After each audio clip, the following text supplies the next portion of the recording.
Welcome to Sports Talk with Kifu, and I'm your host, Kifu Njabuluwaga Mahlangu. And today we've got a special guest. I don't know, with this man, for me, he's looked like one of the best up and coming young players that we're going to see, especially in the midfield area. And he bossed it in the Bafana match against Uganda. Ethan Brooks, ladies and gentlemen, he plays for TS Galaxy here in South Africa. How are you? Good. Thank you for having me. Good, thank you. Yeah. So Ethan, how did you start football, or where did your love for football start? Basically it started here at home, the family is very sports orientated. So I'd say it started here at home. And then fell in love for football when I got to see both my parents play. So actually my parents and my aunt, like I said, the whole family. So yeah, at a young age also fell in love with the sport. So And what? then started and then I just started playing in the area here where I stay. Okay, so what kind of sports did your parents play, and even your aunt? What? My father played soccer, my mother played soccer, my aunt played soccer. My mother and my aunt both played for the same team. So when they were, growing up, so they played together, and I was fortunate enough to actually see them play. And then, like I said, my father also, yeah, he played soccer, but yeah, it's any sport basically. I mean, cricket, well, yeah, cricket. What can I say? Swimming, yeah, Oh, so this anything runs. actually. Yeah, so this runs in the family. Yeah, runs really deep, really, really deep. Yeah. So where did you grow up, and especially around which age did you realize, and where did you? Okay, so where did you grow up, in which area, and where did you realize that you wanted to play holding mid instead of, most youngsters usually go and play up front, not too much at. No one likes to play defensive midfielder. It's kind of those positions where a lot of youngsters don't aspire to play there. I grew up in south of Johannesburg, Mondio.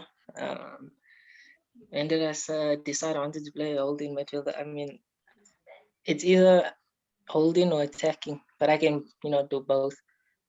But if it has to come to doing a defending, job, then I'll do it. But yeah, it's one of those positions that's you get comfortable on the ball, so that's why it's another position to also really enjoy. Oh, so you want to be more involved in the match and how things play. So you wanted to hold the ball onto the ball a lot more. So you're like, I should actually come back and sit a bit deeper. Yeah, I mean, it's always nice to be on the ball. It's always nice to, be comfortable on the ball. So for me, that's also another thing that the more, touches I get on the ball, it's also very, very nice for me as well. You know, not everyone just wants to be running around on the field, not getting to touch the ball, you say. So, yeah. It seems like you played a lot of street football. A lot of people that play street football, and especially a lot of people who don't have a lot of stamina, usually choose that type of not holding midfielder, but a midfielder.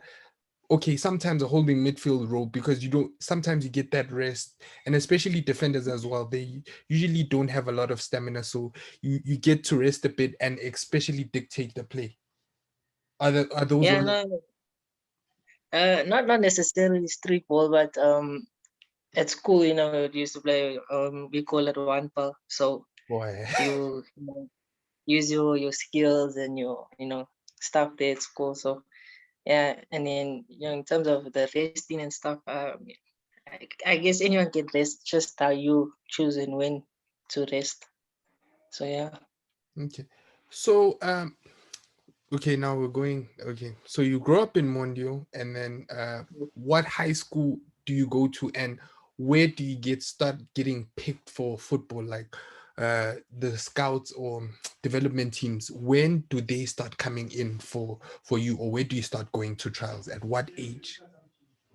I went to Parktown Boys.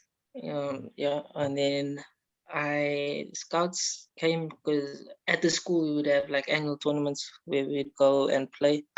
Mm. So we would have like our St. David's Cup, and then we'd have our Great Bloom. So they would times be scouts that were there and watch us play. And then in terms of the trials, I used to, play for local teams. I played for Panorama FC when I was still in grade 10, 11, and matric. And then I got the opportunity to go and play Engine Cup. And when you go play Engine Cup, there's teams like Birdvest. Birdvest was there back then, Super Sport, your Pirates. So there is scouts there. So you tend to, just want to be able to play your best and then hopefully go and get a trial. So yeah.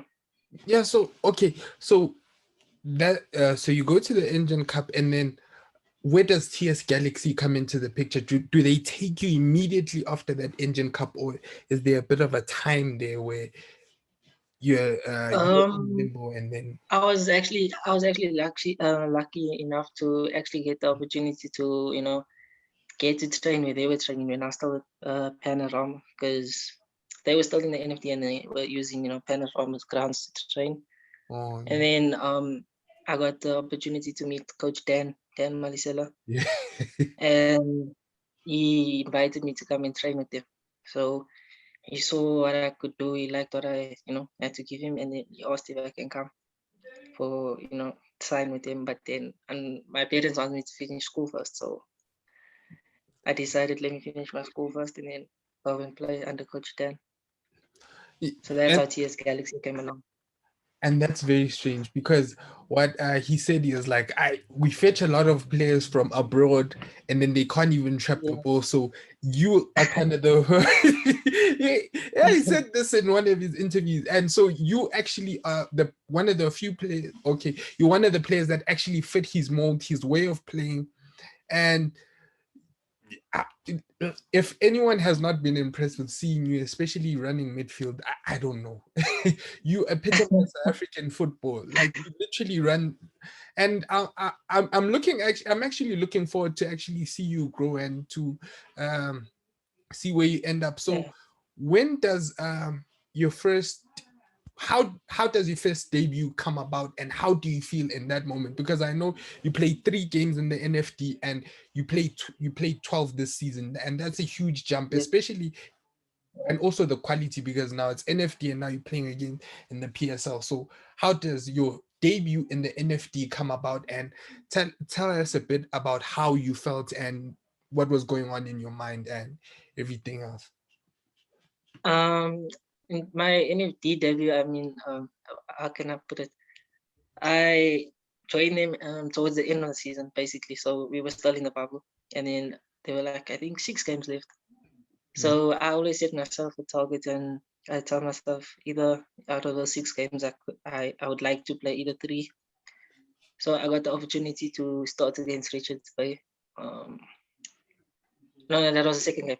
Yeah, I made my debut against Cape Moy, I think. Yeah, Okay. and then for me, I've never ever played NFT, so the pace was very fast. Guys, balls moving really fast up and down. So for me, it was a real learning curve. I was also really excited to make my debut there. And then when I went to PSL, I made my debut against Sundowns, and I've always, supported Sundowns. I've always, liked their style of play. So for me to get my debut in Pretoria, lost it against Sundowns was, even though I got 5 minutes, but it was something else. Because not everyone gets to make their debut against Sundowns, one of the biggest clubs in the country. And yeah, PSL also compared to the NFT, you get to, be on the ball more. It's not that fast. Some games are fast, but compared to NFT, wow, the pace is too much. Hey, But can you attribute to your NFT? You know, sometimes they say you start getting used to something. So with NFT, you weren't used to it. So, and you didn't even play for a long time. So yeah, would you say that that's another thing that attributes to you saying it's a bit quicker, whereas with PSL you say it's a bit slower. yeah, of course, yeah, no, yeah, You yeah, got no, used to it. of course, yeah, no. Because, like you said, I only got um 3 games in the NFT, so I didn't really, experience what it was like. But the games that I did play, I could tell the difference between, PSL and the NFT. Okay, so who are your favorite players? Like, who did you look up to growing up? The players where you were like, even local and internationally, like the players that you're like, I literally want to play like this person, and he's what I aspire to be on the pitch. So locally, I mean, it's all over the newspapers, everywhere, Ziyeye, Rinelo. So when I was younger, I used to look up to him, you know, the way he played, comfortable on the ball, his movement off the ball, you know. And then abroad, I've got quite a few, but my ultimate favorite is Xavi. Um, many years have passed, Yeah, and then yeah, like I said, there's a few. So I'll just give you four, the main four that I.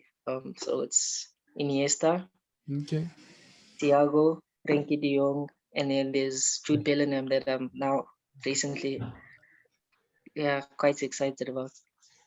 Judas a very for me, Judas is your box to box, is your typical, especially when it comes box to box midfielders as an eight, he's gonna be something else. He's already And that's why I'm actually, so interested in him because he's 2 years younger than you are. Yeah, 18, and the way he plays, you wouldn't say he's 18. Box to box. And for me, that's also my style of play. Going to defend, attack, getting to be on the ball. So that's why I, fell in, not in love, but on interest in him. and okay, when I saw you with your debut, especially as when I saw you play in your Bafana debut, right? Mm. How did that go about? And when you got selected, because obviously there were COVID, a few players got COVID. So when did you get that call that because you guys usually get those calls before everyone else, like, yeah, can you come through?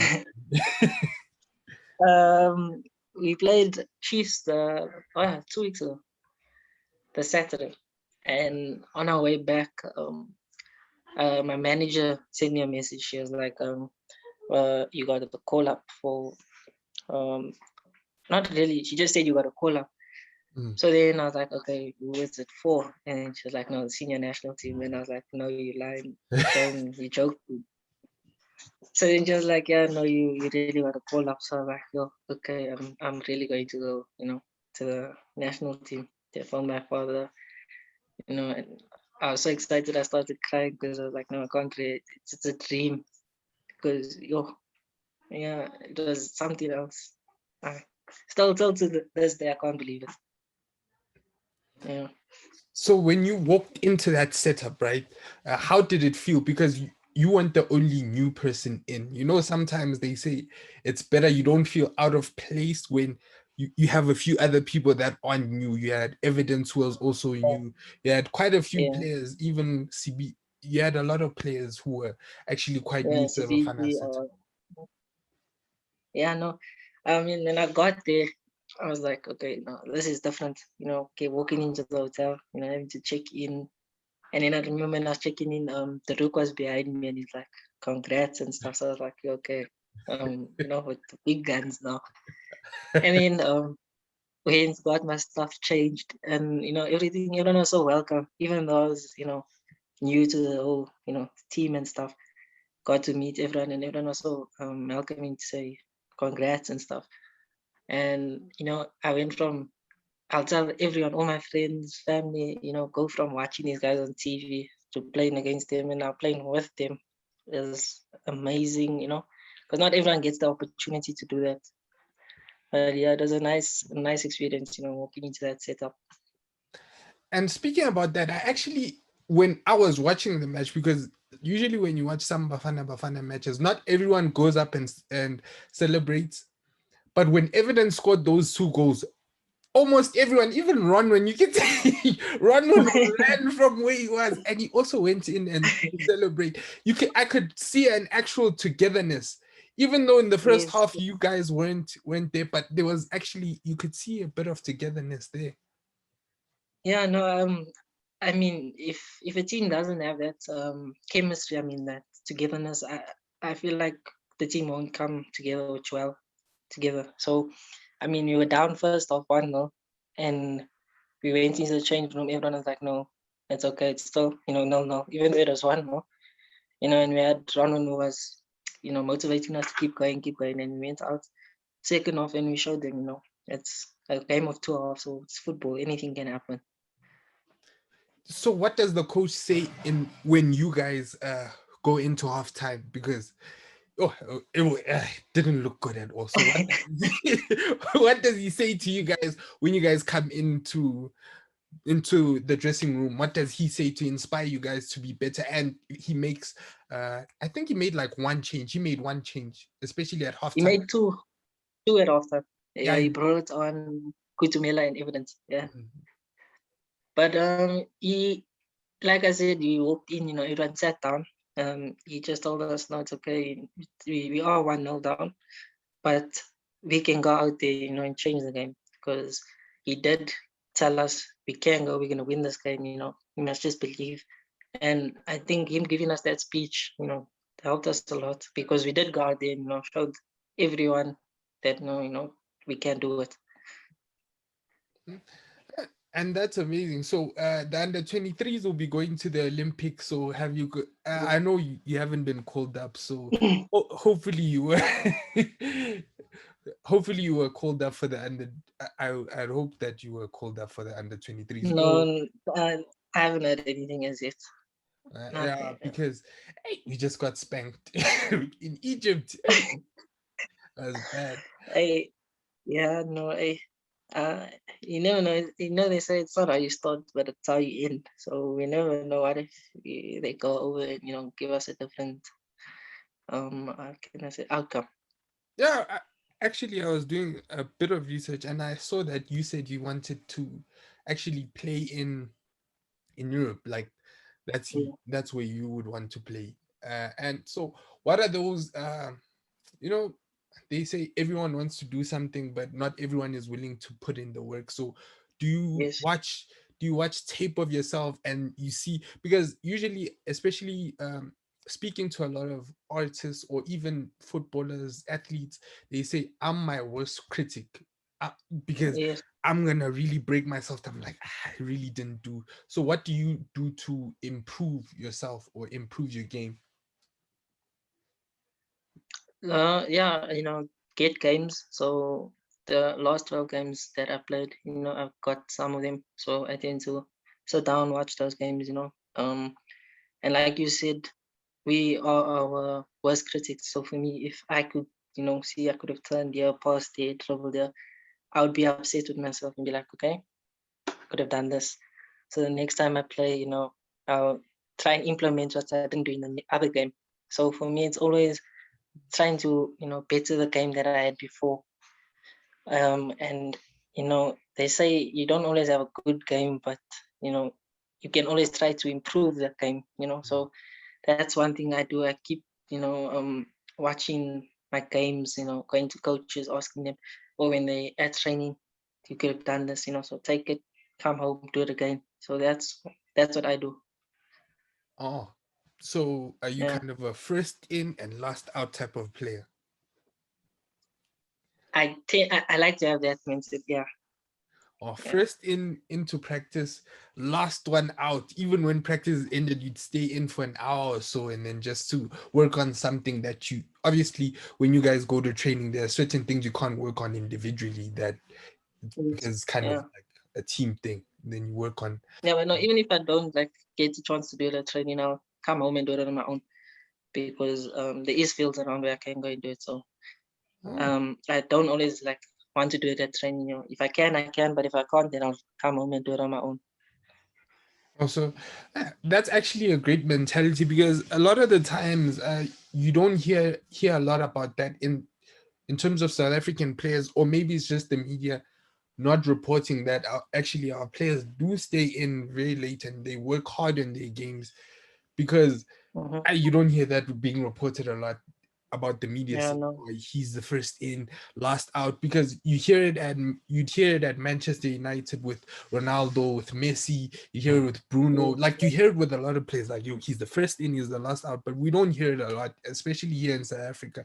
And we do have some consummate professionals, especially Hlompo Kekan, the person, yeah, yeah, the captain of the club you support, you used to support. I don't know. yeah. Yeah, no, I still support him. I mean, Okay. since I can't even. I think since grade 5, you know, I'll have debates with my friends and say, "Who do you support?" And I'll just do this. I mean, you know. Oh, and how did your meeting with the Iron Duke go? Because okay, I don't know, maybe it's just me because I'm a Pirates fan, but you actually and how you play in terms of big teams, you'd actually suit Pirates a lot more. I don't know.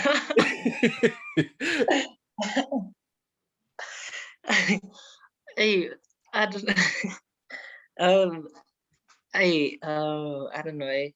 To be honest, because everyone's saying Chiefs, Pirates. So I don't know. Oh, so Pirates does have a nice time for.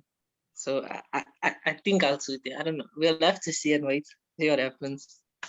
also there are rumors that Chiefs are coming in for you and Pirates, that they're interested, not Uh, coming. I hope they are. I really hope they Yeah.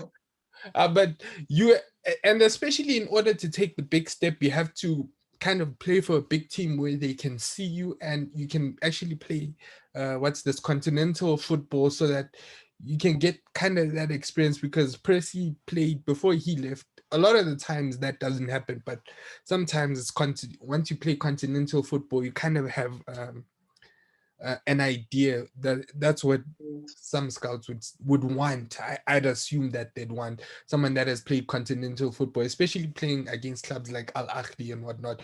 You kind of those Northern African teams, you get a Yeah, different feel. yeah, different understanding of where they at and where you at as a player and stuff. Yeah, no, I agree. Because I mean, when I played against the in under 20 when I went to Kosafa, we played Mozambique, and for me, we played against a team that had a good structure, and they had like like block. So for me, playing in South Africa for almost 19 years now, I haven't really experienced that where even in the PSL where you have clubs that would like form that block and stuff. You only get most of the teams that do that. And for me, when I got to experience that, I mean, on an international base, it was something else. It's a great learning experience. So I agree. Getting to play continental is something that you need to have, or well, you have to do. Because you also challenge yourself as a player to see where you are. Mm-mm. I'd say actually Portugal is actually the league that everyone should be hoping to go to, because whatever they produce, because it seems like it's a very competitive league, and if you can make it there, you can make it even in England, because we've seen the transition from Ruben Diaz and even Bruno Fernandes. They came into the English Premier League and they just set the world alight. Yeah, no. I was actually fortunate enough to actually go to Portugal. When I was still playing at Roma, we had to play a tournament there. And I played against the team that was based in Portugal, and their style of play at that age, I was like, no ways, we really behind. Yo, yo, And it's strange enough that you say that, right? I've been saying that for years, and I've been saying that because there's okay, my one of my uncles, he was in development football and he used to be an ex-player. So yeah, but he'd say he was involved in development with Bidvest, right? So he said yeah, most South African players develop very late at the age of 27. That's when they reach their peak. But that's for a lot of players. But mentally, that's when they reach their mental mm, peak. That's when they start assessing, or that's when they reach their maturity. Whereas other players, they start, especially in England and all these other teams, they reach their maturity early and then they'll reach their peak at 27. Whereas with us, even our maturities are very late in terms of football. yeah. And a prime example of that, I would say, is again Jude and Phil Foden, because look at them. Phil is now 21, and the way he plays for his age, it's very mature. I mean, us, like you saying, we're at the age of 25, 26, we, that's the only time we want to, mature and say, okay, this is where we, at our peak. And for me, I've always had that mentality to say, I don't want to be 24, 25, and then I'm still here and I'm, playing. So I want to be in Europe, and having that style of play with that maturity as well to say, okay, no, I'm there. And you wouldn't say I'm this age or, so that's one thing. Yeah, and it's very strange that you actually said that, because usually when you say that, it feels like, hey, it's a knock on someone, but it's a knock on the system. But I want the best for South Yeah. African football, to be honest, and I want the best for whoever's coming up, for us to set actual structures for development so that Mhm. everyone can kind of play. And it's strange that you didn't kind of go to what, an academy of sorts. You played club football, and then you went into club football with TS Galaxy, and that was it. You didn't even go to academy. Yeah, no, the funny thing is, I could have gotten to super sport. Oh. But I come from a family that wanted me to make sure that I finish school. They don't want to just end up just playing soccer. So Mm. um, that was the funny part. Like I couldn't go, and they were based in Pretoria, and I'm from the south. So I mean, it was a great opportunity to wanting me to be there, but I just wanted to finish school. So and then Sundowns also approached me when I was 17. Oh. Um, yeah, throughout Malloy came to my friend's house. He had a meeting in Elders. So he like wanted me to come to Sundowns and stuff. Then he came to my house. We had a meeting again. But like, wanted me to finish school. So I would have been at Sundowns Super Sports, but just Please, wanted to wait out my time. yeah, please tell us a bit about those meetings and how they went. And it's strange how what's this, destiny, or how things pan out. You wanted them to work out at that time, but it wasn't. uh Maybe you wouldn't have gotten your chance to actually play in the first team, because when you look at a lot of Sundowns players, they don't usually get their chance to actually play for Sundowns at a very young age. They usually get sent out on loan, and you started playing first team football like last year, immediately when you left. Yeah, no, the Sundowns meeting, they just, wanted me to come through, and train with them. But they said I was gonna, get able like have the opportunity to train with the first team at the same time. But for me, I was like, I have a whole lot of friends that have, been in this academy, and they haven't actually, they'll train with the first team, but they would go play MDC, so the reserve league. So for me, it was like, if I really want to go to these teams, I want to, get the opportunity to break through and play in the first team, train with the first team. So I was like, rather let me just, be patient, wait my turn. And there's still boys that I know now that are only training with the first team now, and they're like 20, 21. So for me, it's, I don't know. Yeah, like, waste of time basically. Because now you're putting in all the work, the effort, going to training every day, and yet they're not pushing you into the first team. So so your parents made the right decision for you. Yeah, no, yeah, they did. And I'll always be grateful for that. Okay, Yeah. so yeah, speaking about especially parents, how did, or okay, do you have any plans in terms of, because I asked this to a cricketer, I had Mondays Ondegi on last week. I asked this to him, did he have any plans on planning in terms of his career ending, because he had a career ending injury. And it's not Yes, that I'm like, yeah, do you have any plans, especially let's say if you're studying or if you're starting a business, or do you have any of those plans? Because I know, even though you're a sports person, you have to be focused, but you still have to kind of think that, ish, and this could plan end with at it. any time. Yeah. Yeah, no, Recently, I've been going to, I forgot the place of this, but where this institution where we went, and I had a meeting with guys that spoke about career ending, Mm. and sat down with them, got to hear what they have to say, and then short-term investment, all that stuff. So all of that I've thought about in case I did have a career ending. And studying wise, I say this a lot because I mean, playing in the PSL, I wanted to, check out what the vibes were in terms of training, games, how I could Mhm. handle the studying and playing. So I've done that for the full season, but there is plans of studying. So I'll probably start it next year because I've, had a whole season to play, and I know I can balance both the soccer and the study. Oh, that's very interesting because you see now, especially with that type of mentality, I think Percy also had that type of mentality because once he finished, I think he finished his degree and then that's when he got his move abroad. It was kind Yeah, of yeah, strange I how remember that that. worked out. It was Yeah, very I strange how remember that worked out. So especially with that type of mentality, you can go very, very far. And I always like to ask this, especially to football players, because and they don't.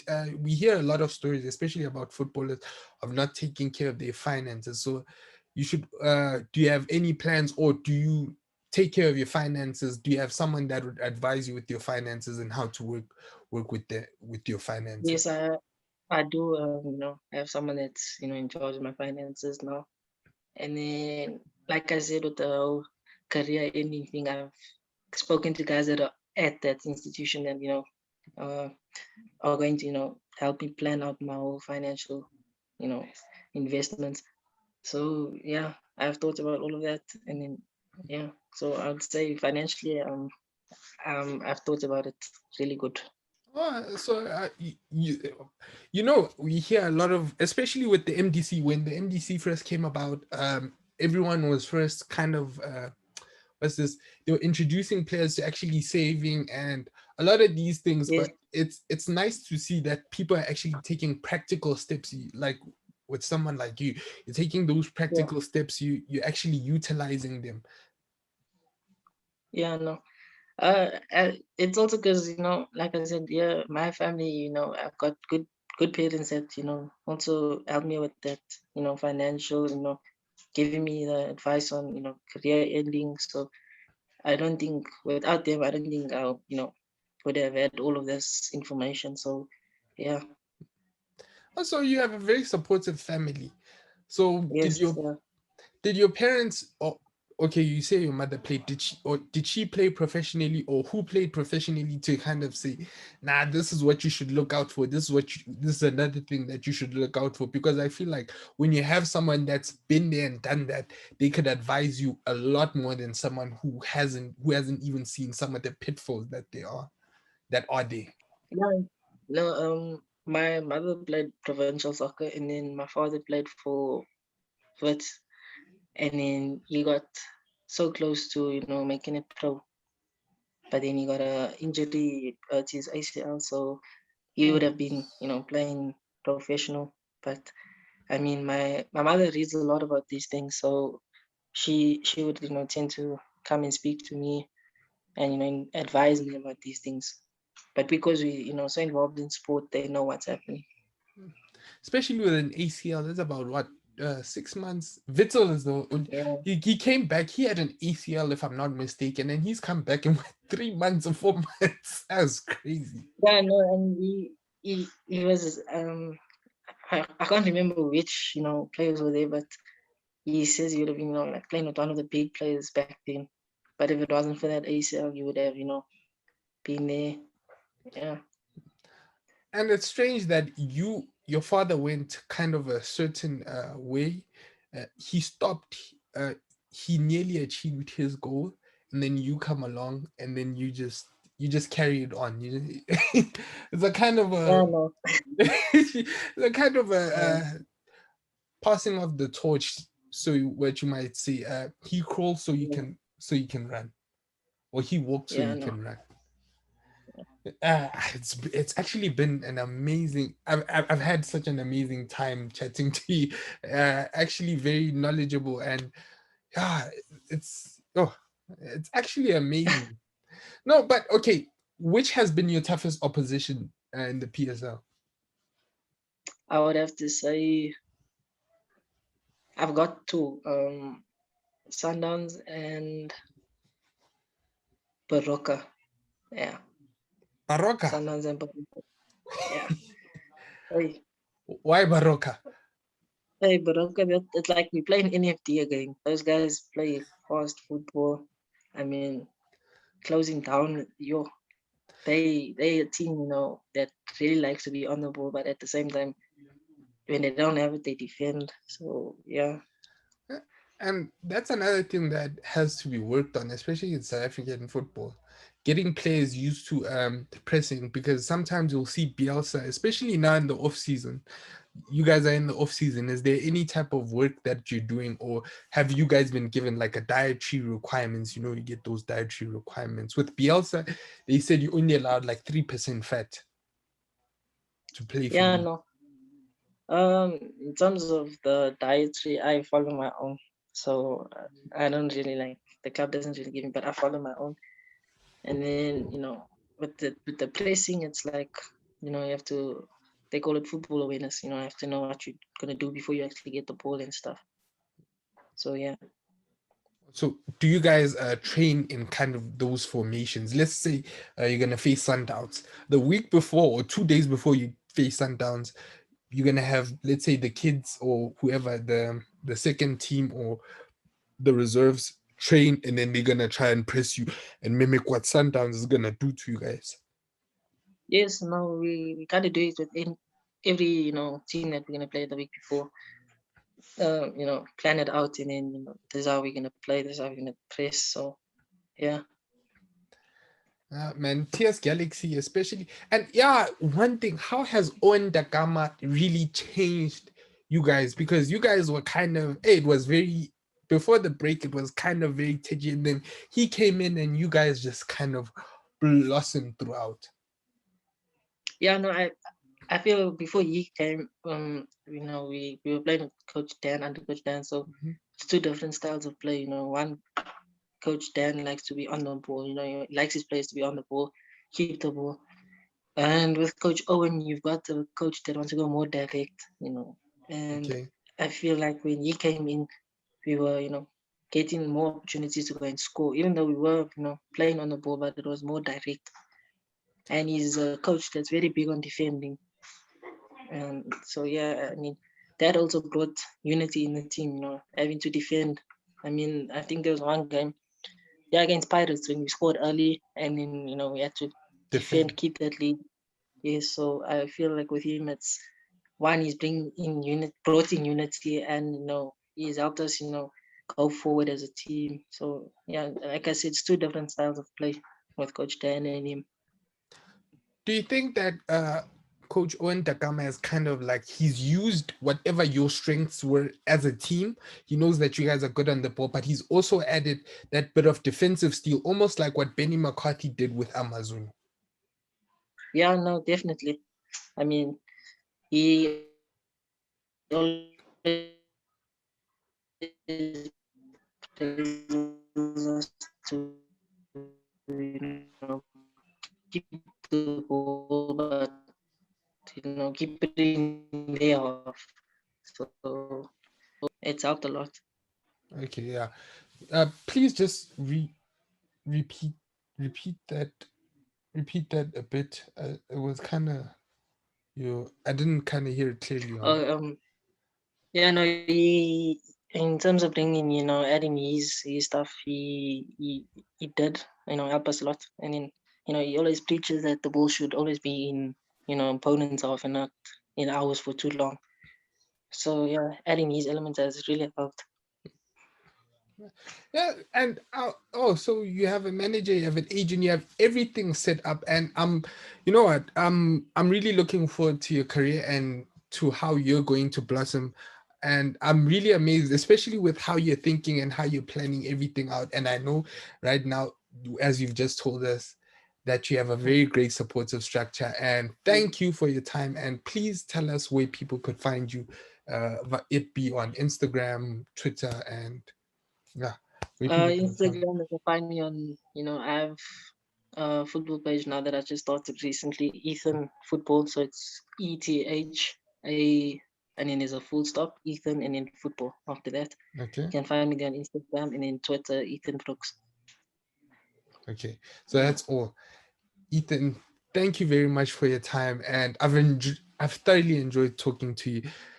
You know what? It's been so refreshing to chat to someone like you, and long may it continue that you go forward in your career and play in Europe for a very long time, because we need that in South Africa. We need more players playing their trade in Europe. Yeah, So because that's what happened when we were great, when we were in the top 20. I mean, when we were 17th in the world, yeah, our players were playing their trade overseas. So long may that exactly. continue. And thank you very much for your Thank time. you so much.